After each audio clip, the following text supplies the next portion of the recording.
सिंध जे सरकारी अस्पतालनि में ग्रैंड हेल्थ अलायंस पारां कोरोना रिस्क अलाउंस जी बहाली लाइ 5 ॾींहं ओपीडी जो बाइकाट कयो वियो।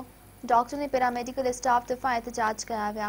हैदराबाद जे तालुके अस्पताल कासमाबाद में paramedical staff, young doctors association ऐं आल नर्सिस एसोसिएशन पारां डॉक्टर गुलाम मुस्तफ़ा समो, डॉक्टर अब्दुल गफ़ार जोड़ेजो, सैयद एजाज हुसैन शाह, अब्दुल गफ़ार सुमरो, गुलाम शबीर लगारी पंहिंजी अॻवानी में ओपीडीज़ जो बाइकाट कयो वियो। कंदकोट में 5 ॾींहं बि डॉक्टर ऐं पैरामेडिकल स्टाफ सिविल अस्पताल जी ओपीडी बंदि करे डॉक्टर खलीक, डॉक्टर आदिल सरयाणी, अली हसन कमरानी, गोवर्धन दास ऐं अकबर अली ओगाही जी अॻवानी में एहतजाज कयो वियो।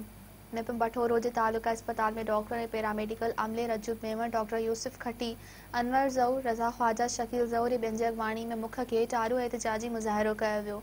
पजीदन में MS doctor Mubeen Ahmed Rajput, doctor Aslam Qadri, people's paramedical ज़िले सदर मीर एजाज अली राजबर, जाहिद सुमरो, लियाकत मुबेजो, ख़ालिद हुसैन मंकी ॿियनि जी अॻवानी में रूरल हेल्थ सेंटर खे ताला हणी मुख्य गेट आड़ो एहतजाज कयो वियो।